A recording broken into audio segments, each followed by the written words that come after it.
Yo, salut tout le monde, c'est Fanny qui est à l'appareil, j'espère que vous allez bien. Aujourd'hui, on se retrouve donc pour un petit vlog. On va parler de l'épisode 57 de Dragon Ball Super, qui est pour ma part le meilleur de la série actuellement, même meilleur que l'épisode 39, qui était pour le moment le meilleur. Alors, pourquoi je vous mets pas d'image dans cette vidéo? Tout simplement pour pas vous spoiler, parce que c'est vraiment un épisode très bon que je vous conseille de voir à 100%. Vraiment, il n'y a pas à chier, il faut vraiment le voir.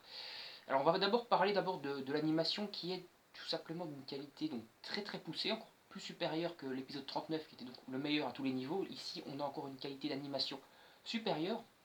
Au niveau des OST maintenant, les OST sont super bien placés. On a des OST de combat qui sont très intenses. On a des OST lorsqu'il y a des scènes un peu plus de tension qui sont très bonnes également. Lorsqu'il y a des révélations, il y a également des OST qui collent très bien à la situation.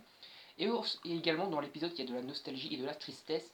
Et à ce moment-là, l'OST également colle très bien. Donc vraiment des OST très choisis pour chaque scène, très bien choisis, très bien posés à chaque endroit, qui permettent de vraiment s'imprégner de l'épisode et de vivre les émotions des personnages en même temps qu'eux. Donc ça c'est très bien foutu. Au niveau donc, du scénario, sans vous spoiler, je vous dis donc d'emblée, on se retrouve avec l'un des méchants les plus badass que Dragon Ball n'ait jamais fait. On apprend beaucoup de révélations donc, sur Zamasu et sur Black. Et surtout donc on apprend plutôt c'est assez compliqué en fait. Via le futur, on apprend qu'un certain personnage aura chopé des pouvoirs de grand malade.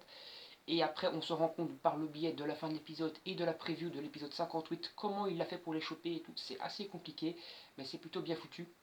Et on se retrouve donc avec des combats bien badass, des personnages qui arrivent à la dernière seconde pour sauver un autre personnage, des retournements de situation toutes les 4 secondes dans l'épisode.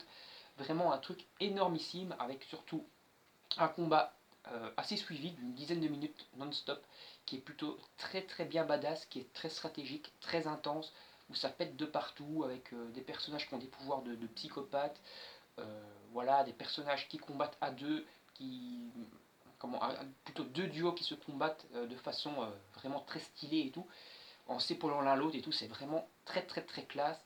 Et on se retrouve en fait grâce à cet épisode également sur une évolution, c'est-à-dire en fait que l'épisode que l'arc Mir et Trunks est encore très très loin d'être fini. Et cet épisode nous permet également de voir qu'on va peut-être en fait avoir Mir et Trunks également pour encore plusieurs arcs, voire même jusqu'à la fin de la série. Et ça c'est plutôt très très cool, c'est-à-dire que Mir et Trunks va peut-être pas rester juste dans l'arc Mir et Trunks, mais va peut-être en fait être développé dans l'arc du tournoi. Peut-être que l'arc après le tournoi, s'il y a encore un arc après le tournoi, parce que c'est pas sûr, il y aura encore du Mir et Trunks dedans et tout. Et ça c'est plutôt très cool.